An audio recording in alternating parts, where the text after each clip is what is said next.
Hello everybody, and welcome to the Newman Bond podcast, the official podcast of Newman University.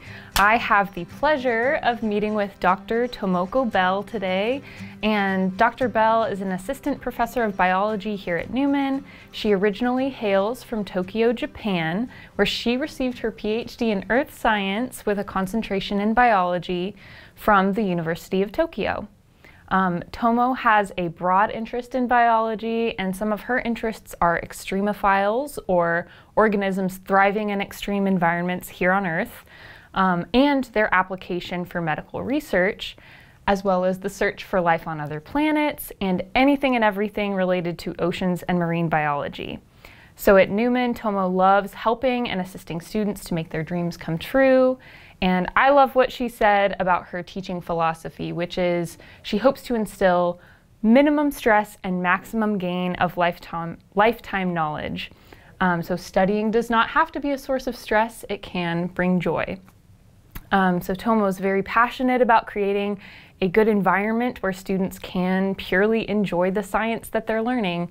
And she says it's been 7 months since she started working at Newman, and she would say this is the best environment I have worked at in my career, which is wonderful. So Tomo, thank you so much for joining us today. We appreciate you. Oh, thank you for having me today. I'm so excited. Awesome. Well, we'll just kind of dive right in. I have so many questions about you, your background, and all of your expertise in the field of biology and beyond. So I'm curious what age you were when you first developed your passion for biology and earth science and marine biology. I think I was maybe 14 or 15 years old. I'm just naturally curious to everything, and I love explain and explore the unknown.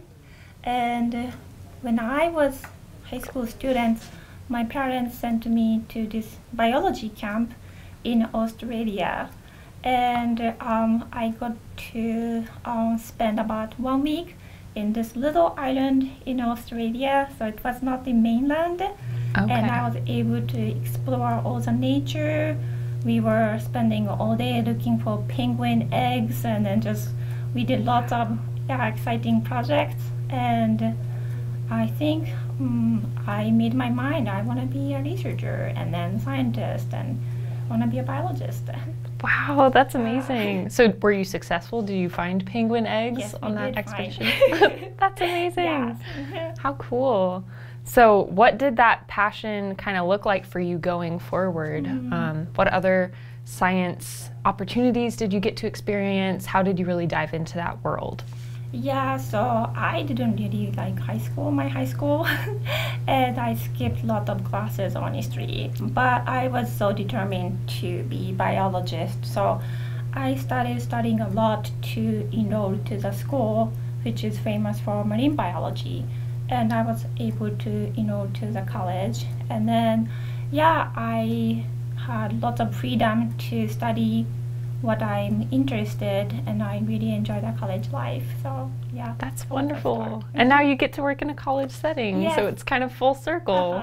You made that dream come true. Yeah, my dream really came true. So it's my turn to help my students and make their dream come true. So that's my passion. That's so sweet. I love that. So you mentioned your passion for extremophiles, or organisms thriving in extreme environments. So for me, the first creatures that came to mind when I heard that was, fish and other organisms that live in the deep sea thousands of feet below sea level, like tube worms or the famous blobfish, which taken out of its element, looks so intriguing and kind of odd because we're not familiar with that. But these creatures thrive in those types of environments. So can you share some examples of extremophiles that the average person may have interacted with or known about without having really known that they were considered something that thrives in an extreme environment? Yeah, I think one of the good examples, because of pandemic, we have heard about PCR test, and PCR test we need enzyme which can handle the high heat to conduct this type of test, and then it's actually the enzyme is from extremophile. Wow. So thanks to that technology, it was developed, I think it was 1980s. Kelly Millis, he later received Nobel Prize, and I love this story. He said he was just driving. I believe he was with his girlfriend. So he was not in the classroom, he was not at the lab, he was just relaxed. And this idea of PCR hit him, and then he was like, this is it. And then, yeah. So I think we can learn from his experience. Creative mind is relaxed mind. When we are stressed, we can now come up with like really good creative idea. Wow. And then that most of people do not know the PCR technology is supported by the enzyme from extremophile. So I think extremophile, we have a lot of application to medical advancement. Wow. Yeah. That's really fascinating, and that kind of goes back into your teaching philosophy too, of a stressful environment won't reap the best results, but if you're relaxed, you can kind of learn, and the greatest ideas can come to you. Driving with girlfriend. There you go. go. Prize. Yeah, that's amazing. Wow. Yeah. So do you have a favorite extremophile, would you say? Yeah, I do. I actually introduced my favorite extremophile in my class. It's called water bear. It's so adorable. It's cute. It's like a tiny bear. It has cute like hands and even like nails, and it's so this extremophile had been to space station. Yes, they can handle high radiation. We still don't know exactly why water bear can handle high radiation, but it looks like their DNA, they are protected by specific protein, so that's why they are capable to handle high radiation. So yeah, so I think that will tell us what type of protein can protect us from like radiation too, because apparently for the past 5 decades we are getting more radiation on Earth. Wow. Yeah. That makes sense. How big is the average extremophile? Because I know water bears are technically very tiny microorganisms, right? Yeah, most of extremophiles are actually bacteria, so it's whoa, very okay. tiny. And I'm especially interested in bacteria in caves. Oh, yeah, yes. Caves are like deep ocean, which you just mentioned. There are so many unknown organisms, and one of the extremophiles we are interested in is extremophiles. They can handle high carbon dioxide. Cave has very high carbon dioxide level, and other planets like Mars, they have very, very high carbon dioxide level. So we are wondering, maybe there are other possible life on other planets, because apparently these extremophiles, they can survive and even thrive under high carbon dioxide. So that's incredible. And you have done cave research kind of in that same vein. So let's kind of jump ahead. Can you tell me a little bit about how you first got introduced to that opportunity in the Kingdom of Tonga, correct? So can you tell us how you got introduced to that and what that project entailed? Yeah, so that project started in Guam. It was family situation. God sent us to island of Guam, which is very small island. It only takes 30 minutes to drive from top to the bottom of the island. That's how small. Wow. But on this small island, we can go deeper. There are lots of caves underground. And I got hired by University of Guam, and my background is biology, so I was hoping to do more biology project, but I was actually assigned more like a geology, little bit of biology project. So at first I was like, oh, this is not what I expected, but I decided to dive into that opportunity, and then I started caving and started seeing lots of opportunity in caves because they are so understudied. bacteria like extremophile, also stalagmites growing in caves. They are actually recording precipitation. Wow. Yeah, so and then those stalagmites, they keep growing like 20,000 years or like for a long time, and they are actually recording the precipitation history and then how the climate has been changing on Earth.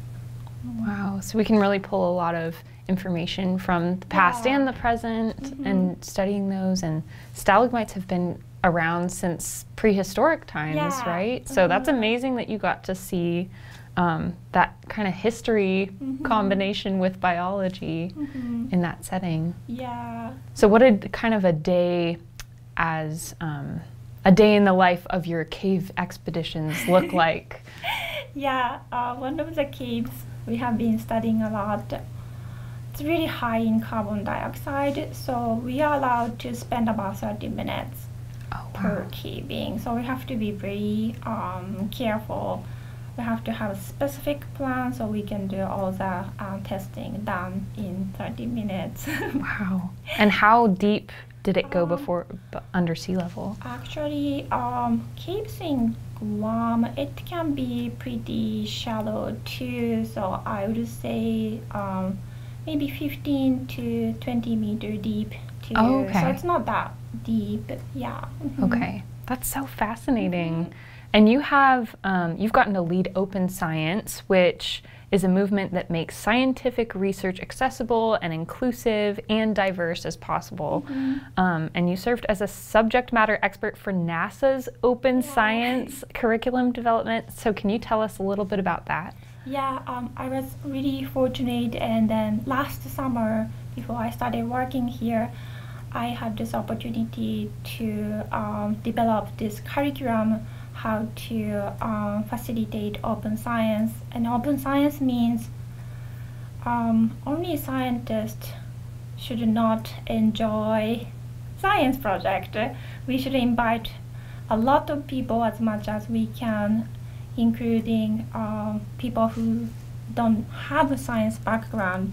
Also, very importantly, people with disability or people who don't have access to specific technologies. So we decided to develop this curriculum, and I got to work with scientists from all over the countries. About 40 scientists got together to develop this curriculum. And I'm so excited that this curriculum is actually being used right now. And then at Science Conference, we have this section called Open Science, and we are using this training material. So every scientist can be aware that we should enjoy and share the joy with as many as possible. Invite everybody. I love that. Yeah. I think that's very important, making it more tangible for people who might feel like myself, you know, I'm kind of intimidated by the science field in general, but there's so much to be learned from it and so many fascinating aspects, and anybody who can make that more understandable for the average Joe like me is very appreciated. So, well, I think it's our job to deliver the message and how exciting the project is, and then if we are not doing a good job, that's not great. So I think we should facilitate open science, facilitate citizen science project, so anybody who are interested can join, and then we can work together. Do you know of any citizen science projects here in Wichita or Kansas specifically that people can kind of participate in? I think there are, I think it's called Tallgrass Prairie. Oh, yeah. They invite lots of volunteers so we can observe different kind of birds, we can identify, and then they get to work with the researchers. So every person is contributing to provide the new data, and I think that's pretty... That's amazing, that's like amazing. right from your backyard or from your park. That's awesome. Yeah. Oh, wonderful. So I'm sure our viewers are curious of what this amazing specimen is. So to kind of segue into that, you recently published your coral research in the Marine Technology Society Journal. And for our listeners, this peer-reviewed journal goes along with the Marine Technology Society's mission, which is to foster a greater understanding of the relevance of marine technology to wider global issues by enhancing the dissemination of marine technology information. And something I just recently learned from reading about this research in the journal is that the cores of coral, which is what we're looking at here, can tell us a great deal about past and present climate. So can you talk a little bit about that research project, the tool you helped develop, and what this beautiful specimen can tell us? Yeah, I think in our generation there's so many critical problems that we need to resolve, and I think one of the problem is definitely climate change. For example, people in Florida, they have to think about how sea level is going to change when they build a house, and I think it's one of the urgent problems. One of the ways to address this situation, we should evaluate how the climate has been changing. And this coral is about 60 years old. It can tell us how the temperature has been changing for the past 60 years. And I'm a biologist. I don't have much engineering background, but we realized to conduct this project using corals, we need a new drill. So we decided to develop new underwater drill, which anybody can use, easy and portable, and then affordable. We spent about 1 year to develop this underwater drill, and yeah, we succeeded in extracting this core, and yeah, it's one of the very my favorite project. It's amazing. Yeah. And that you have a souvenir to show for it that you can then teach other people about. So can you tell us anything about this coral core specifically? That would this one, interesting. This coral is called the Pritus, and I'm gonna flip this. So you can see this micro drill line. So what we did, we drilled from very top to the bottom. I think I analyzed about maybe 500 samples. Wow. And we did this metal analysis, and that value is correlating with sea temperature. Yeah, so we were able to reconstruct how the sea temperature has been changing, and it's kind of scary because it's showing the sharp increased trend. So it's something we have to really work hard to resolve this problem. Definitely. Yeah. And the coolest part about this project, we can utilize this method to fossils. So when we went to Kingdom of Tonga, we collected many fossils. So say fossil is like 2,000 years old, we can estimate the sea temperature back then, 2,000 years ago. How was the temperature? And how was it compared to current temperature? So that will give us insights about global climate, global warming, yeah. Wow. And you mentioned earlier off camera that this same material could be used in medical practices too, right? Yes, so lots of potential in this sample. It's already approved that this material, calcium carbonate, it can be transplanted to people who are suffering from joint problem, especially knee. So it's pretty exciting that how one sample can be applied to other discipline of science. So yeah. Definitely. That's so neat. Yeah. Thank you for bringing it in too. It's really interesting to see it in person because it's a stronger weight than I would think. I assumed that coral was very fragile, but it seems really sturdy. Yeah. And what can we learn maybe in addition to different procedures for like joint replacement and that kind of thing?